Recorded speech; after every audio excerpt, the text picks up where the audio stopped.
MAPS is a new and innovative approach to planning curriculum for students of any age who have been left out of the system. It's based on people's strengths and people's needs. It's based on abilities, not disabilities. It's based on what people can do, not what they can't do. MAPS is a really exciting process to me because it's a very positive process. It bases its strength on the fact that all people can learn, and all people, in fact, learn much better when they're together. It's also based on the belief that people learn in relationship to one another, and that it's only in these relationships that programs can be built that serve people rather than buildings or systems. You can't lose if you use a MAPS process because the heart of the program is the person and his or her family, and that's a winning combination for any school system to build upon. What you'll see here today are two families doing a MAP session that can be used for the family's sake, can be used for the school system, can be used in a variety of ways by the family and the school. It's mostly to help the school system build a curriculum based on the needs of the child rather than on the needs of a particular teacher or school system. It's a very positive process, and all the people involved are people that know the child very well. No one's allowed to speak in a MAPS process who's tested the child for 5 minutes, who's seen the child in a hospital setting. Everyone has to intimately know the child, and you'll see neighbors, friends, the parents themselves speaking about that child from their hearts. The other people that are key in this process are the people themselves. So you'll see Catherine herself, and you'll see Maria herself, who are both the subject of the MAPS process, and they're right there, sitting right through it, listening and participating to their own abilities.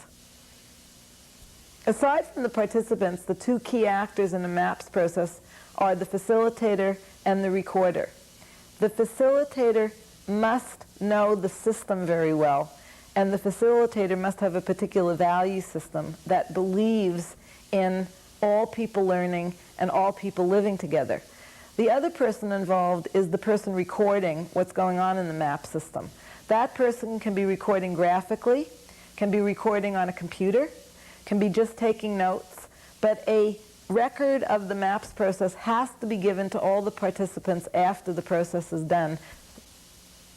The very first question in the MAPS process is, could you give us a little bit of history of where your family's been and where it's going? I usually try to say, give a 2-minute history. The purpose of this is to allow the family to tell people where they've been, to expose some of the wounds, to let people in on some of the history that many people don't know about what the family has gone through before they got to this stage in their life. Maria, since the time that she's been born, has had very complicated needs, and she has an older sister who also has a lot of needs. As a result, due to a lot of circumstances around us, things led us where Maria actually ended up living away from home in an institution. But after a short time, we realized that that wasn't the best thing for her, or for us for that matter.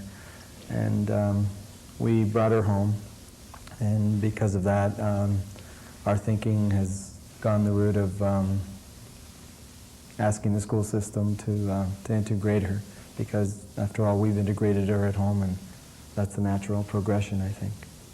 Immediately after the history, we ask, what's your dream? What do you really want? Forget money constraints, forget anything but what you really and truly dream that your child's life is going to look like. This is a very key question, and what we found is that many parents just haven't dreamed in a long time or thought about the vision of the future that they'd like to see for their child.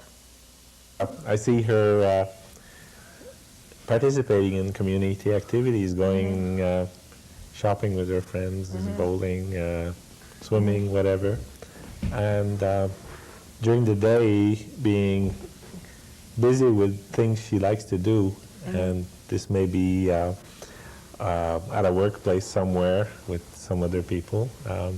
It's not clear exactly what would be happening, but we're sort of building on it on a day-to-day basis. And so far, what has happened at the high school, for example, has exceeded our expectations. So we find that our dreams are open-ended. We haven't thought specifically about what she'd be doing, but we see great things. Anne-Marie, what do you think? What's a dream that you have for Catherine? I really envision the house thing with kids her own age going to university, going to college. Catherine spending, like Stan said, the way that she seems to enjoy the day most in a house part of the time, going to university maybe part days, or even in some kind of work or volunteer situation that she really enjoys, and then just being involved in their lives after school or after work. Her high school friends. I'm looking forward to the day when Catherine's going to finish high school and she'll be graduating.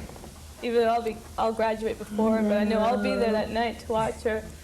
And Catherine's best friend and my best friend, Josie, we always talk about how we're going to rent out a home, and it's like, we hear it. We just like talk about it. It's just like when me and Catherine are alone, we just like talk about university and maybe spending all our time in dorms and then going out and partying.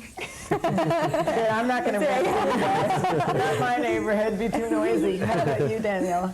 I see Catherine making a lot more friends, a lot more new friends, and moving in an apartment with me. The third question, which is a very hard question, but which I feel is absolutely critical to the process, is to take people through the process of the nightmare. What are they afraid of? What is their worst fear? What is their nightmare? Get it out on the table, say it, and then move quickly on to the next piece. I know that what we've gone through already with Maria living away from us for 4 years and 4 months,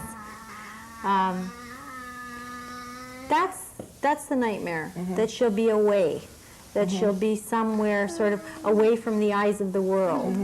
That the only people in her life will be people that we have to pay, you know. Immediately after the nightmare, you have to lift everybody back up, because the nightmare can be a bit devastating. And you want to get right into the heart of the MAPS process, which is to ask, who is Catherine? Who is Maria? What are some words that pop into your mind that describe who this person is? Outgoing. Outgoing. Music. Music. Happy. Happy. So many, I think. Loving. Very determined. Who is Maria? Raise your hand. Who, if you have an idea? Nadia? She's strong. She's strong. She's tall. She's tall. She's ticklish. She's big. She's big. She's in a wheelchair. She's in a wheelchair. Picks with her eyes. She picks things out with her eyes. She reaches out. She reaches out with her hands. She moves her head back and forth. Moves her head. She knows people. Knows people. Anything else? She moves her body. Moves her whole body. She knows what she likes. Knows what she likes. The next question looks at, what are the person's particular strengths? What gifts does Maria have that she's bringing to the world? What makes Catherine a unique person in our lives? What can the person give us? What are their strengths as a human being? And she does trust people. She likes music and has a great sense of rhythm. She made a great recording once. The way she attracts people, because she enjoys what they do. She's a very typical teenager, so it really attracts a lot of young people. When she attracts the people, the way she likes to hold their hands and touch them, and she's so gentle when she does it. She loves to eat. What are the things Maria's really good at? What are her gifts? What are her strong points? She colors well. Oh, that's a good one. She recognizes people. She recognizes people. She looks out at everything well. She looks at everything. That's good. She can write well and stuff. She can write well. She can pick out the color of a crayon. She can pick out a color of the crayon. She, not that I can put a pattern to it, but she really tries to communicate, and she does it through sounds and whatnot, and the way that she feels, and the challenge is for us to pick up exactly what it is she's trying to tell us, but she persists in doing so. Maria is, I think, very responsive, and I think that one of the gifts that she's brought to me, whether it's her gift or mine or she's teaching me, is that she's made me aware of each little step and just slows you down, makes you aware of each little step, and to really be glad that you can accomplish that. The next question says, what does this person really and truly need? And what do you each individually think that that person needs? What do you teachers think? What do you parents think? What do you friends think? Different groups see the person having different needs, and it's important to find out and to listen to what each particular group who knows that person thinks that the person needs. Now, if a person themselves can speak, it's very important that you directly ask the person, what do you think you need more than anything else in this world? In this tape, you'll see two people who can't speak for themselves, so we ask some of their friends to say, well, if the person could speak, what would they tell you that they really and truly need? A friend. A friend. Mother and father. Mother and father. Grandpa and grandma. Grandma and grandpa. People. People. Job. Job. Us to go to school with. Okay, Don, what do you think she needs more than anything? Oh, goodness. The children, I think, have hit the nail on the head. More than anything else, it's people, and people that care, and people with the right attitudes towards, people with needs. Catherine, what do you need more than anything in the world? What would she say? A life. No. A life. A good life? People not being, looking at her in a strange way. So what would she say? Can you put it in I want people to look at me like they look at themselves. Now we've come to the end of part 1 of the MAPS process. We have a history. We've asked about the dream, the nightmare, who is the person, what are their strengths, and what are their needs. We have an enormous amount of data, and now we want to look at what, based on this data, is going to be an ideal week, a great week, a fabulous week for this person. It's not based on limits, it's based on possibilities. It's not based on what we can't do, it's based on what we can do. It's based on dreaming again and having a vision of what an exciting week is going to look like for Maria or for Catherine or for anyone. Does band practice sound interesting to anybody? Yeah. I think I think so. You like that? Yeah. What could she do in the band practice? She likes the instrument, like the percussion end, the drums and the key, the what do you call those? The bells, and doing the triangles and stuff like that. She likes to hang out around that area, or the big tubas. So Okay, the band teacher. Do we know the band teacher? Do you know the band teacher? Not personally, but I'm sure something can be done. Okay, so let's, in our plan of action, we have to write down what have we got so far? We've got 2 really good ideas. What can you summarize? The cafeteria, the music, and the band practices. Rose and Dawn, what is she going to do? What's your vision when everybody's doing math? What's Maria going to be doing? She going to be in the special ed room? No. No? So what's she going to be doing? I think she's going to be in the classroom. Hopefully, there should be. At grade 3 level, there should be an activity area somewhere in that room. And Maria could have any number of activities that deal with her reaching, grasping objects, putting them into containers, whatever, so that she's counting out perhaps. We've found that it's really good to sum up a MAP session by saying to the participants, what's one word that sums up what this process means for you? It gives us an idea of where we're at, and it gives us an idea of where we're going. For you, what's the whole process been to you in one word? We're going to start with Pradip, come back to you, and we'll lift the final word for Sam and Mart. Interdependence. Okay. How about you? Outrageous. Brave. My word won't be as great as Freda's. A circle. That's it. What would Catherine say it's been for her? A challenge. Okay, Anne Marie? A journey. And what do you think Catherine would say? Liberating. Stan?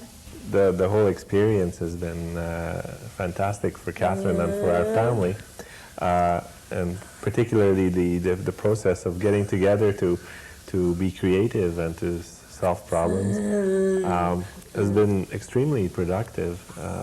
People have come with different ideas from the different perspectives, and there's so many positive ideas. This was great.